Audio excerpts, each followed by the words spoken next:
The scent of grilled meat and charcoal hung thick in the backyard air, curling through the trees and clinging to clothes like summer's signature. Laughter echoed from the picnic table, where plastic cups clinked and potato salad passed hands. Kids shrieked in the distance, chasing bubbles in each other through freshly mowed grass. It was a typical Monroe family BBQ, loud, lively, and laced with a familiar edge of hierarchy. Ava stood off to the side near the cooler, nursing a lemonade, fingers curled lightly around the condensation-slicked cup. She was wearing a soft linen dress, nothing fancy, but she felt good in it. Confident, even. Her booth at the local weekend market had sold out again, third time this month. She had new wholesale inquiries. Her website traffic was climbing. For the first time in a long time, she wasn't just making candles. She was building something. She was proud, until she wasn't. "You still playing business?" Tyler's voice boomed from across the lawn. Drawing heads and pausing chatter, Ava turned. And there he was, her older brother, all swagger and smirk, standing with a beer in hand and a self-satisfied grin like he'd just cracked the funniest joke of the afternoon. He wore his status like cologne, expensive, obvious, and hard to ignore. White polo, designer watch, aviators hanging from his shirt collar. A few cousins chuckled. Her aunt covered her mouth, suppressing a laugh. Her mom gave a tight-lipped smile, the kind that meant, let it go. Ava's stomach sank. Tyler strode over, oblivious, or uninterested, in the sting he'd just delivered.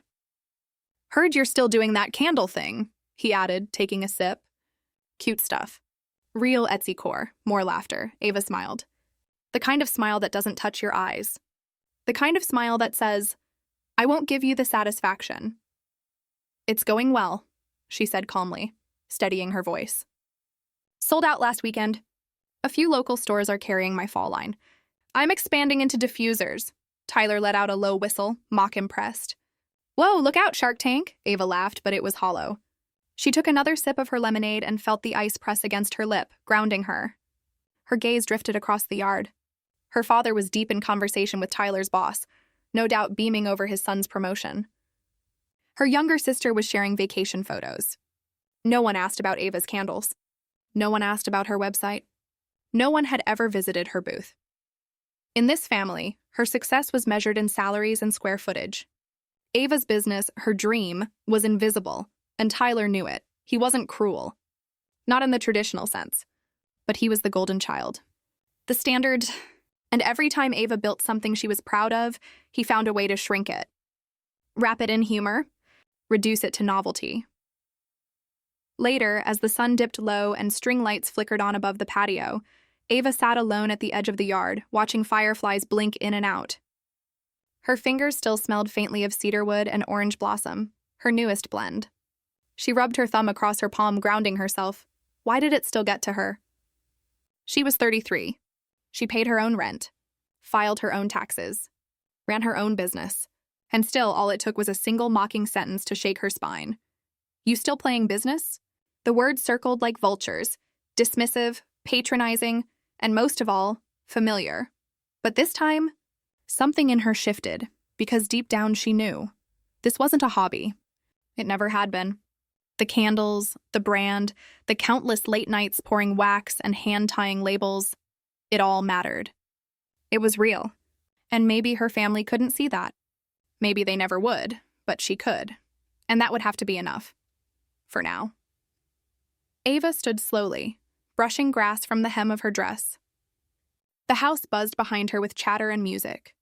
She looked toward the porch, where Tyler stood holding court, drink in hand, surrounded by nods and admiration. She didn't envy him. She pitied him. Because while he chased validation through titles and bonuses, Ava had something better, a dream that didn't need permission, and it was only just beginning. Ava stirred oat milk into her coffee, slow and deliberate, as her mother retold the same story for the 4th time that morning. "Tyler closed that big account last month. You know, the one with the insurance firm? His boss said he broke a record." Ava nodded politely. "That's great for him." They were in the kitchen of her parents' house again, post-church brunch in full swing. The smell of cinnamon rolls filled the air, and the clink of silverware echoed through the hall. Outside, Tyler was holding court by the grill, surrounded by cousins and neighbors.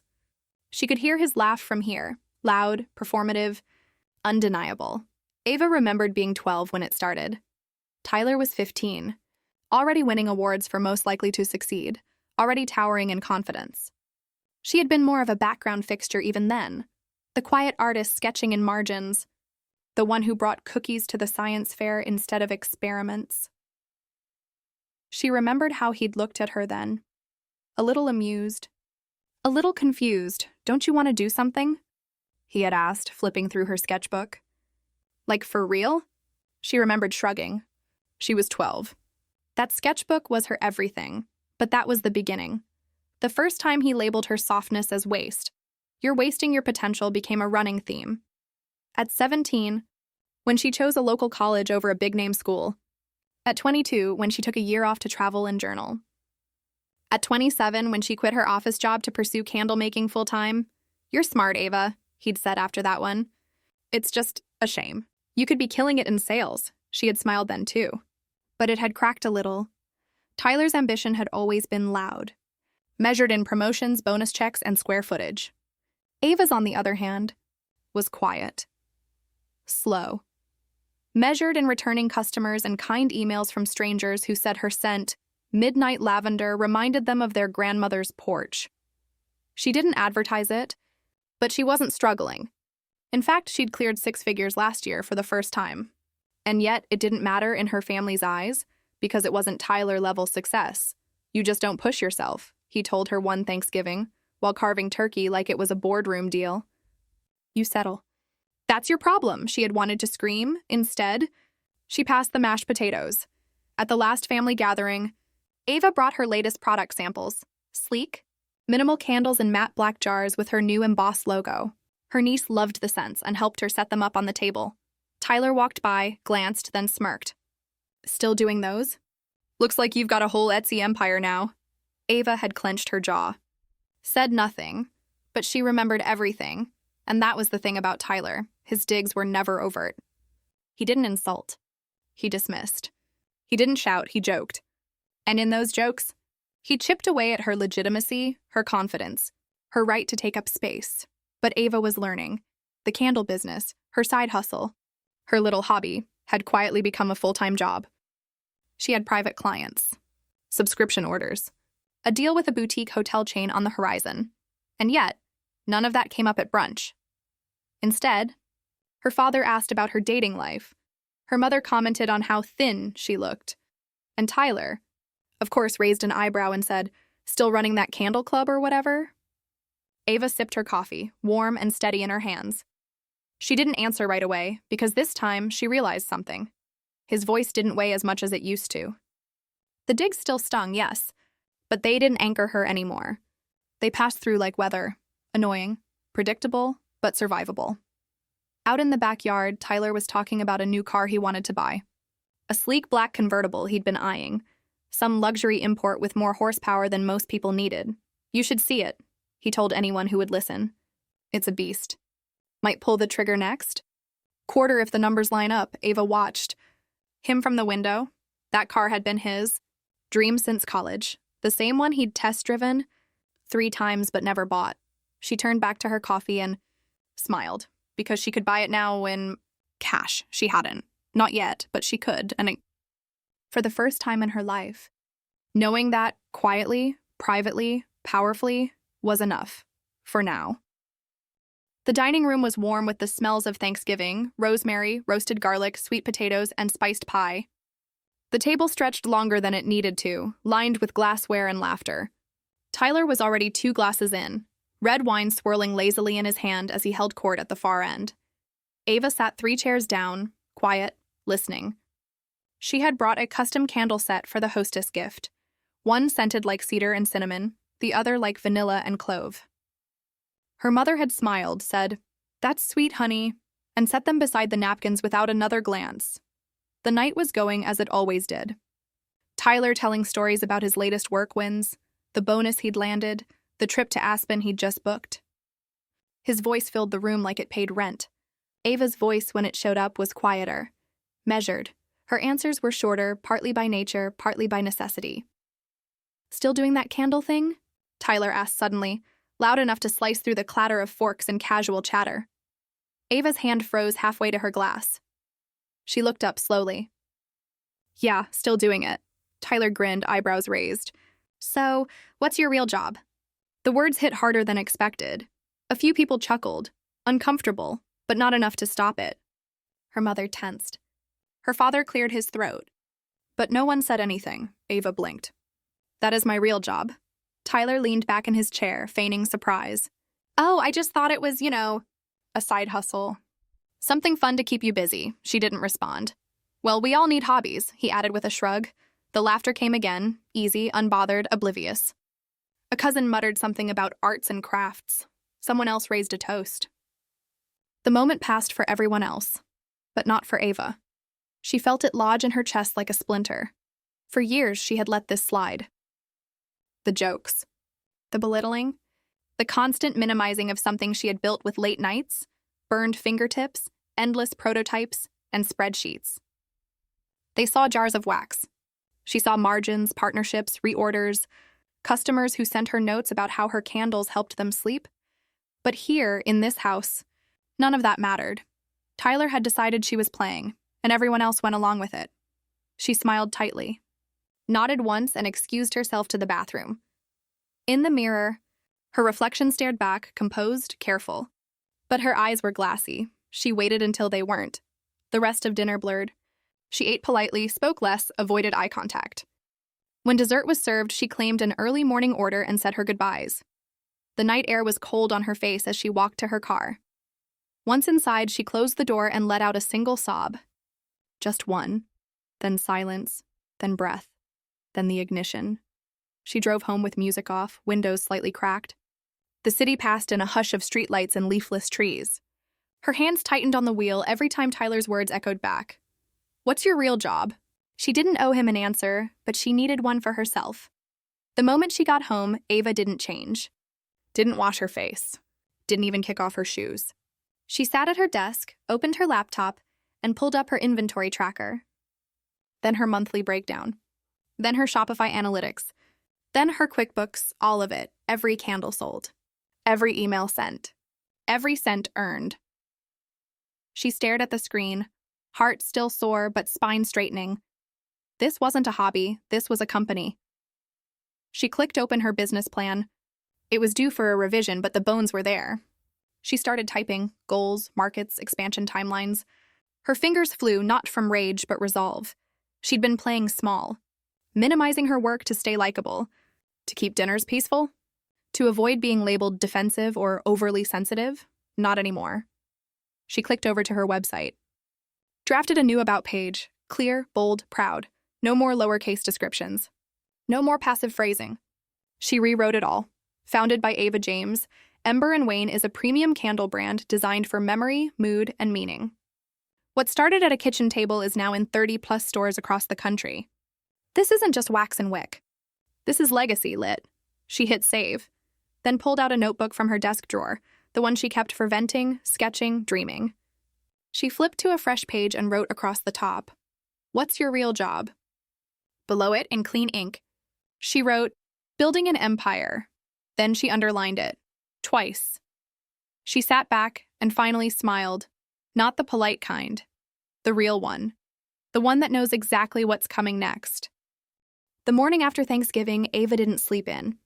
While most of her family probably lay tangled in blankets and leftovers, she was up before the sun, hair tied, hoodie zipped, tea in hand. This wasn't about proving Tyler wrong. This was about proving her right. She pulled up her website and made a list. New logo, updated fonts, product photos that didn't scream DIY. Her current branding was fine, cozy, but it wasn't scalable. It didn't scream premium. And if her candles were as good as she believed, and her customers believed, then it was time the rest of the world saw it too. She started with the visuals. Ava posted in a local creatives forum, looking for a designer with an eye for moody elegance. Think forest libraries. Think firelight. Within hours, she had 4 portfolio links in her inbox. She chose a woman named Wren, whose work looked like it belonged on the cover of a best-selling novel. Layered, intimate, bold, they hopped on a Zoom call that night. "Tell me what you want people to feel when they see your brand," Wren asked. Ava paused. Seen, warm, empowered. Like this candle isn't just decoration. It's part of a ritual. Ren nodded. I can work with that. By the end of the week, Ava had mood boards and color palettes and font pairings that made her heart race. Deep green, bone white, warm amber. Serif fonts with weight. Space that breathed. While Ren worked on the rebrand, Ava tackled her listings. She rewrote product descriptions like they were poetry, not just vanilla plus cedarwood, but for evenings that ache for calm. Hints of old books, slow jazz, and second chances. She reshot every candle in natural light using textured backdrops, linen, reclaimed wood, worn books. She learned how to bounce sunlight with a $12 foam board. She spent 3 hours photographing a single tin just to get the wick curl to look romantic.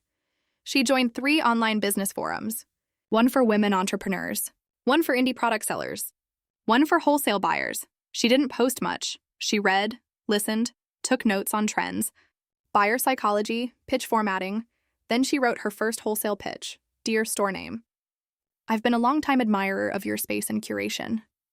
I think Ember and Wayne could be a meaningful addition to your shelves. Our candles aren't just scents, they're stories in wax. Attached are our line sheet, lookbook, and a small sample set. She sent it to 10 boutiques. 3 replied. 2 placed test orders.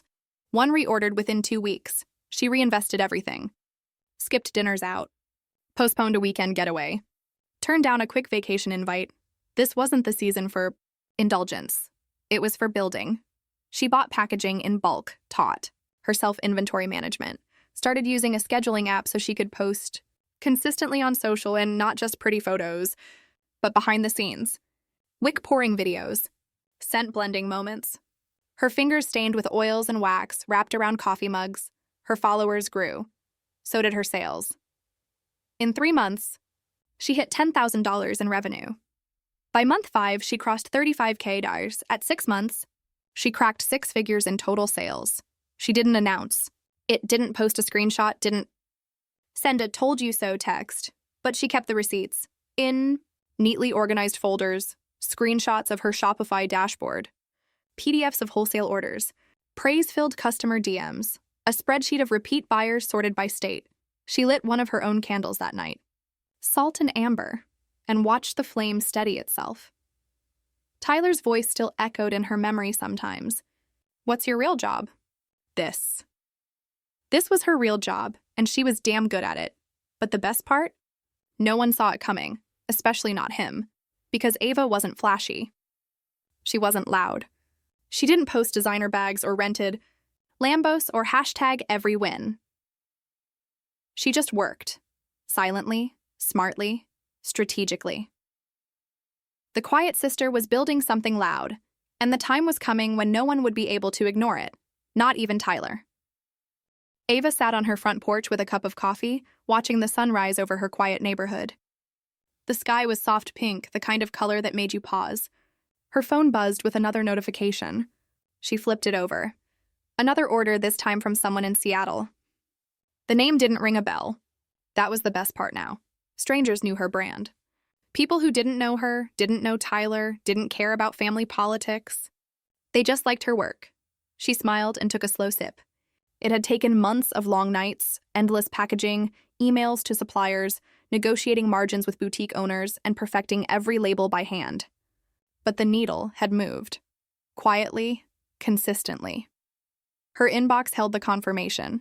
A signed deal with Linden and Pine, a small but popular boutique chain in the western states. They were going to carry 4 of her top-selling candles across 12 locations. And just yesterday, a local business magazine had featured her in their Women to Watch segment, not because she was flashy, but because she was steady. The kind of founder who builds legacy, not noise. She hadn't posted about it. Not yet. Maybe she wouldn't at all. Instead, she screenshotted the article and tucked it into a folder titled Proof, right alongside her Etsy revenue reports, wholesale contracts, and the graph that showed her profits had doubled quarter over quarter. But the real test came at a cousin's wedding. It was one of those huge family events, tuxedos and sequins, a long table full of aunts sipping wine and cousins sneaking photos of the cake. Tyler was there, of course, holding court at the bar with a whiskey in hand, charming as ever. Ava wore a navy dress and a subtle smile. She wasn't the quiet one anymore. She was just selective with her words. Her Aunt Linda approached her during cocktail hour, beaming. "I saw your brand in a store in Denver." I gasped right there in the aisle. "That's my niece!" Ava blinked, caught off guard. "You did?" Linda nodded, eyes sparkling. "The shopgirl said your candles fly off the shelf. I told her you made them in your kitchen. She nearly fainted." Ava laughed, the sound light and real. "Well, it's not just my kitchen anymore." Linda tilted her head, intrigued. "Oh?" Before Ava could answer, she saw Tyler approaching. He slid next to them, smile in place, tie slightly loosened. "What are we laughing about?" "Your sister's famous," Linda said proudly. "Her candles are in Denver now." Tyler's smile didn't fade, but something behind his eyes shifted. "Denver, huh? That's cool.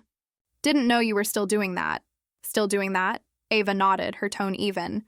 "It's kept me busy." He clinked his glass to hers, then moved on, already scanning the room for someone else to entertain.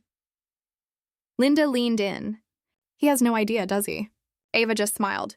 Because no, Tyler didn't know that she now cleared more in monthly revenue than he made in his entire quarterly bonus. He didn't know that the photographer at this very wedding had reached out to her last week to pitch a brand collab. He didn't know that her old kitchen operation had grown into a rented studio space with part-time help. He didn't know, and that's what made it perfect. There was no dramatic reveal, no confrontation, no public undoing of his condescension, just wins, stacking, quiet, and undeniable. That night, as the wedding party danced under fairy lights, Ava sat at a corner table watching it all. She saw Tyler out on the floor, loud and golden, spinning his wife and cracking jokes. He looked exactly like he always had, but for the first time, Ava didn't feel like she was standing in his shadow. She was standing in her own light, and it was steady. Later, back home, she opened her laptop. Another email had come in, an invitation to speak at a local women's business event. The subject line read, "We admire your journey." She stared at it, the words soft and weighty, not because they meant more than Tyler's approval, but because they didn't need his at all. That's when Ava realized success didn't always scream. Sometimes it whispered, just loud enough for the right people to hear, and those who didn't, well, they were never the audience anyway. It started with laughter. Ava had dropped by their parents' house to deliver a birthday cake for her mom. It was a simple gathering, just a few family members, takeout boxes, and the familiar hum of conversation that rose and fell with every story. She was in the kitchen rinsing wine glasses when she heard Tyler's voice float in from the living room. "No, man, I'm serious. It's the one I've wanted since junior year. Limited edition. They're only making 100. Custom leather, turbocharged engine, the whole thing. I've been saving for 5 years. This close now." Ava paused, letting the water run over her hands. He kept talking. "It's ridiculous, yeah. But you get one shot, right? I told myself the day I hit VP, I'm doing it." The room chuckled. Tyler had always been the dreamer with a corporate budget. Loud about his wins, louder about his goals, and Ava? She'd learned to keep hers tucked beneath her ribcage, letting them bloom in silence. But something about the way he said it, "this close now," made her tilt her head. She finished drying the glasses, left the party early, and drove home with the windows down, letting the cool air settle her thoughts. That night, she opened her business banking dashboard. The numbers stared back like quiet confessions. Wholesale revenue, up 43%, Etsy storefront, stable. Scaling retail chain orders, recurring. Monthly net profit, higher than her corporate salary ever was. She opened a new tab, typed 2023 Comet R12. Limited edition, custom order. There it was. The exact car Tyler had described. Deep slate gray, crimson interior. She clicked through the gallery, the images almost cinematic in their drama. It wasn't about the car. Not really, it was about what the car symbolized. For years, she'd been the family's soft-spoken artist, the one who played with wax in jars, while Tyler made deals and closed contracts. He had mocked her ambition with a smirk, dismissed her success as a hobby, measured her worth in decimal points and social status, and now she had the power, the silent kind, the kind that didn't need to be shouted to be felt. She created a second business account, titled it 4 Wheels. Every time a bulk order came in, she moved a percentage into that account. Every time a supplier offered her a discount for early payment, She used the savings to inch closer to her goal. She didn't tell anyone. Not her parents. Not her friends. Not even Marco, who was now part of her quiet circle, because this wasn't about flaunting it. It was about following through. Months passed.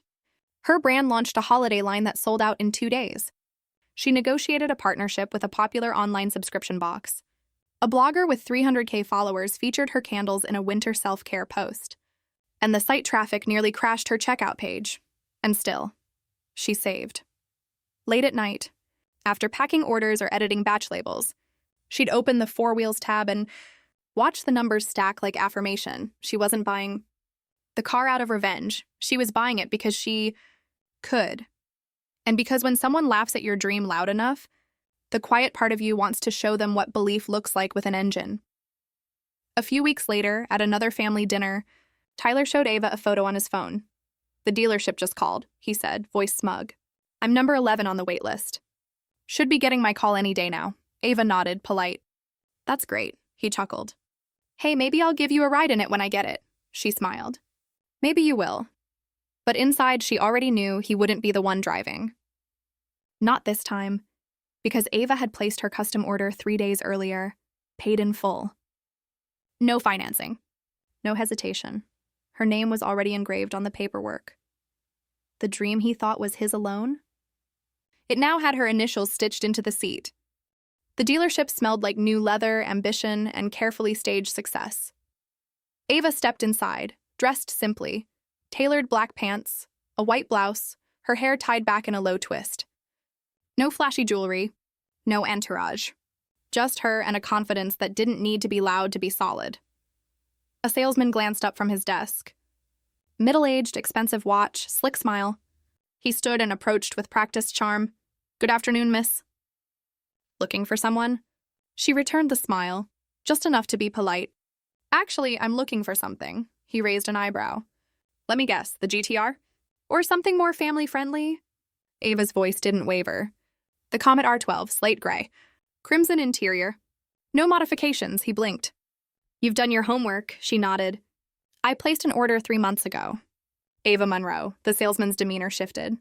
He walked back to his desk, tapped a few keys, then looked up, visibly impressed. "You paid in full?" "Wire transfer." "No financing. Everything should be finalized." He stood, adjusting his collar. "Right this way." As they walked through the gleaming showroom, Ava caught a glimpse of herself in the glass wall. Calm, measured, entirely unlike the girl who used to laugh off insults just to keep dinner peaceful.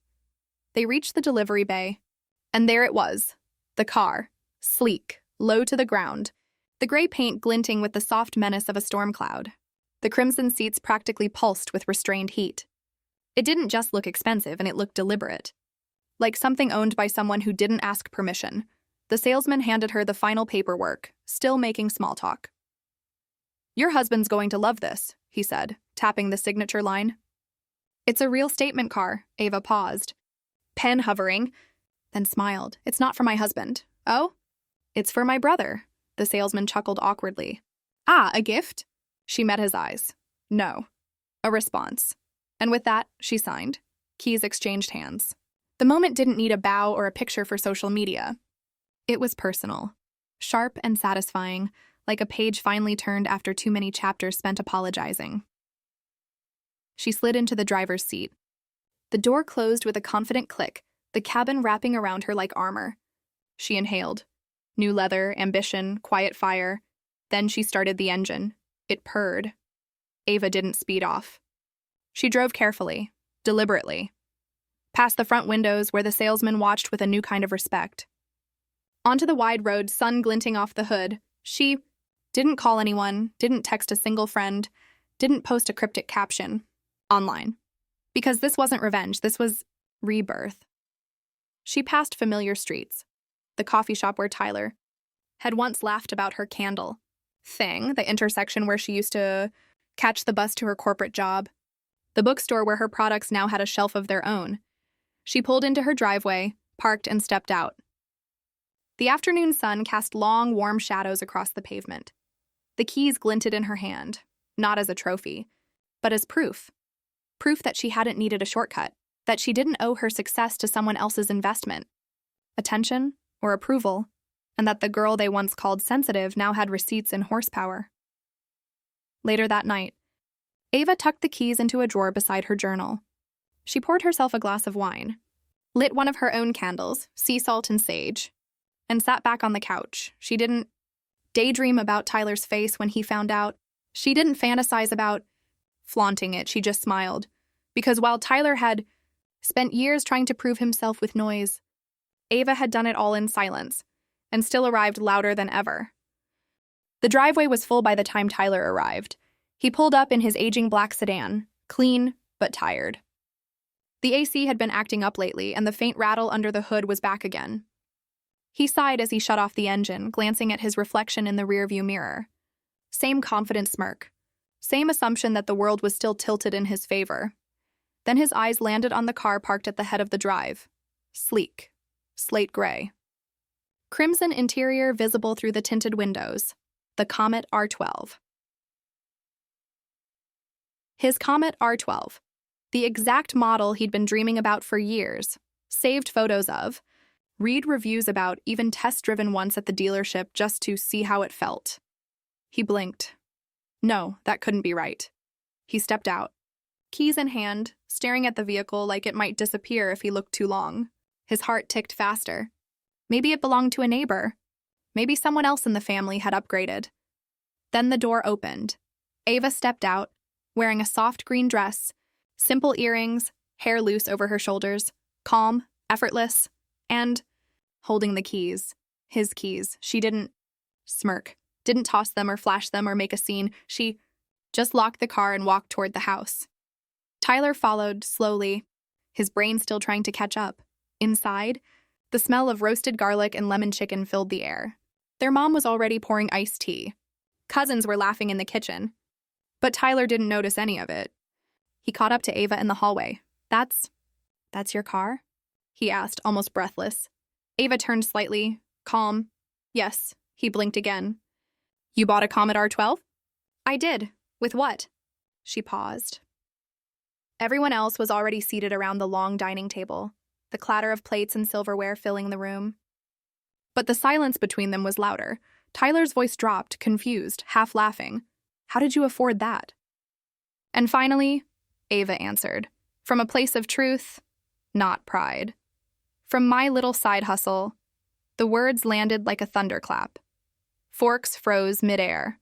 Glasses hovered in hands. Heads turned, a few cousins exchanged glances. One aunt blinked like she'd misheard. Their mother looked from Tyler to Ava, then back again. Tyler's jaw tensed. But Ava? She just pulled out a chair and sat down. Not dramatic, not performative, just settled, in a way that didn't ask for permission anymore. The meal resumed, awkwardly at first. Someone passed the bread. Someone else asked about the new sauce on the chicken. But underneath it all, the air had changed. Tyler sat down across from her, still trying to solve the equation. "You serious?" he muttered under his breath. "That candle thing made that much?" Ava poured herself water. "It's not a thing. It's a business," he scoffed, barely hiding the flicker of insecurity. "How much are you making?" She looked him straight in the eyes. Enough. There was no arrogance in it, just clarity. He couldn't argue with that.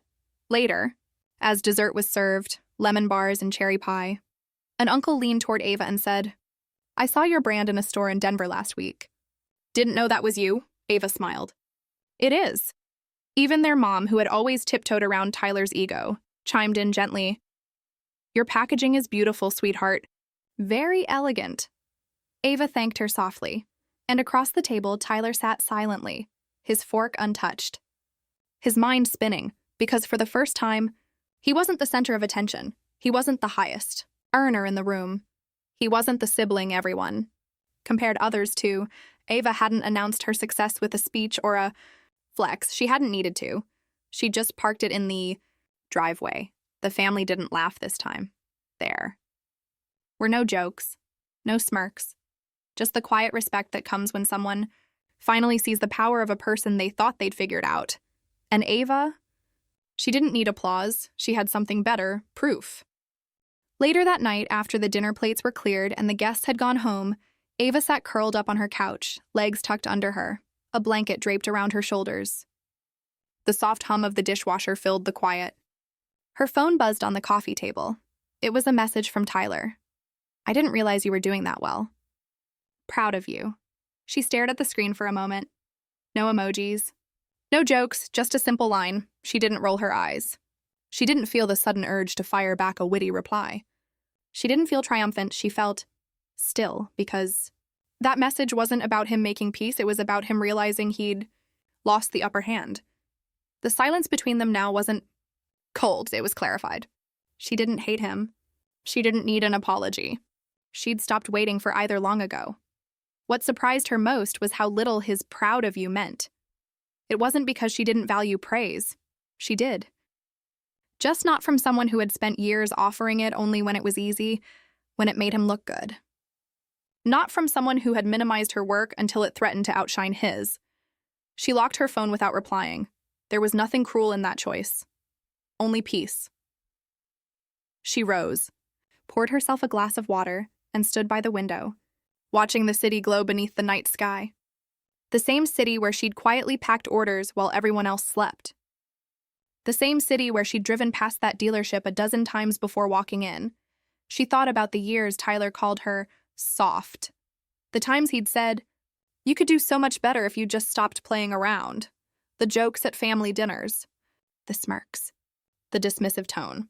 At the time, they stung. They chipped away at her self-esteem like slow erosion. But now, she saw them for what they were. Projection, insecurity, camouflaged as confidence, and they hadn't broken her. They had shaped her. Not in the way he intended, not into someone crushed and obedient, but into someone quietly determined to prove nothing and still win. Everything. She remembered sitting on her bedroom floor, packaging candles by hand, wondering if it was all a waste of time. Remembered Tyler once saying, "Why spend your nights melting wax when you could just get a real job?" But that wax? It had paid for her car. That wax had built a brand. And more than that, it had built her spine. Ava took a sip of water, letting it settle deep in her chest. Her journey hadn't been flashy. It hadn't been overnight. But it had been hers. And now, Tyler's "proud of you" felt like someone applauding the sunrise after sleeping through the night. She thought about replying. About writing something diplomatic. Maybe a thanks or a "means a lot." But she knew she didn't need it. He'd already said everything she needed to hear over the years, and most of it had been laced with doubt. That doubt had once hurt. Now it was fuel. She walked back to her desk and opened her journal. The same one she'd been keeping since the beginning. She flipped to a clean page and wrote, "Sometimes, the people who laugh at you aren't laughing at your dream. They're laughing because they don't have one of their own." She underlined it, then closed the journal gently. Mockery had once felt like poison. Now, it felt like motivation. It reminded her who she was, and who she refused to be. She turned off the lights, climbed into bed, and let the silence fill the room. But this time it wasn't lonely. It was hers. Tyler would always be her brother, but he wasn't her benchmark. Not anymore. She didn't need his respect to validate her rise. She'd already driven past it. The photo shoot had gone long, but Ava didn't mind. The stylist had insisted on soft neutrals and gold jewelry. To reflect the brand, she'd said, and the photographer kept calling her effortless. Ava had smiled, not because of the compliments, but because they were shooting in a studio that used to be a warehouse she once begged to rent for pop-up events. Now, they were inviting her in with welcome baskets. She sat on the edge of a stool, ankles crossed, eyes steady as the camera clicked.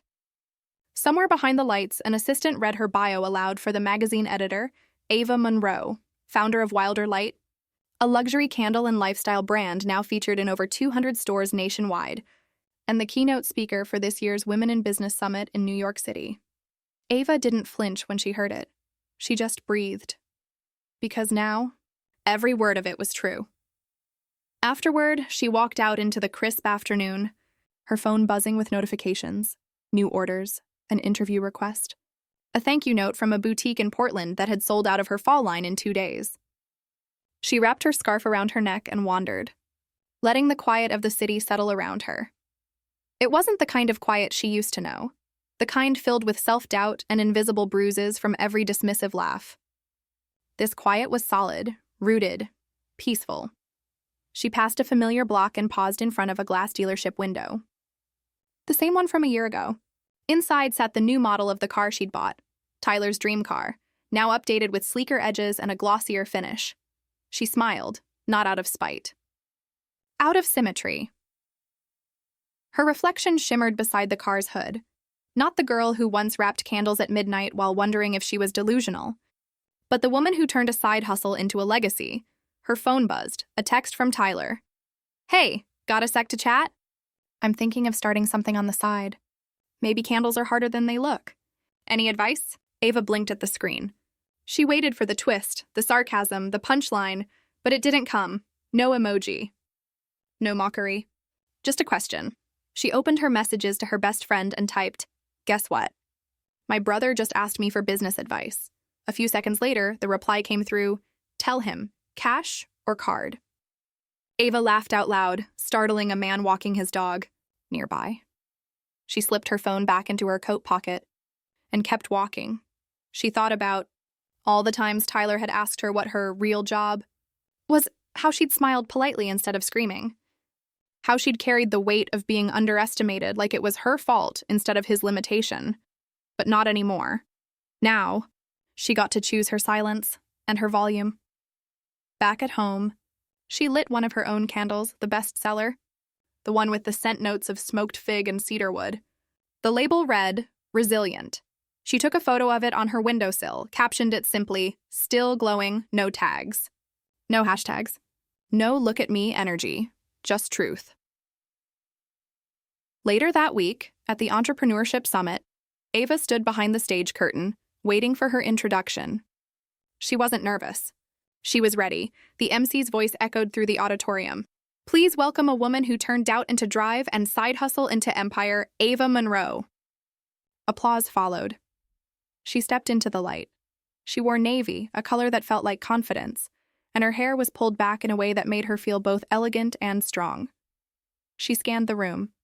Rows and rows of women, young, old, new to the journey, seasoned with failure, all looking at her not as someone lucky, but as someone possible. She opened with a story, not about Tyler, but about herself. When I started, I was packaging candles on my kitchen floor. No team, no storefront, no credibility, just vision. And a whole lot of people who thought I was adorable for trying. Laughter. They asked me when I'd get a real job. They called it a phase, a hobby, a cute little distraction, a pause. Now, they ask for my inventory list. The room erupted, but Ava didn't linger in the applause. She continued, steady and generous. This isn't about proving people wrong. It's about proving to yourself that what you build with purpose can outlast their doubt. After the talk, a long line formed at the side of the stage. Women holding notebooks, business plans, dreams. They thanked her. Some cried. One said, I was about to quit, but now? I think I'll give it another year. That was the reward, not the features. Not the 6 figures, not the car, the ripple effect. She went home that night and journaled. Not about Tyler, but about trust. Trusting herself to rise. To keep building. To keep believing in the quiet work no one sees. She ended the entry with one line. Some people try to shrink you until they need you. Grow anyway. A week later, she got another message from Tyler. So what's the best way to price products? Asking for a friend. This time, she replied, depends, cash or card. No period, no emoji, just a mirror held up, gently, but clearly, because she didn't need revenge. She'd already made her point. And now, her story wasn't about proving her worth, it was about living in it, fully, unapologetically, on her own terms.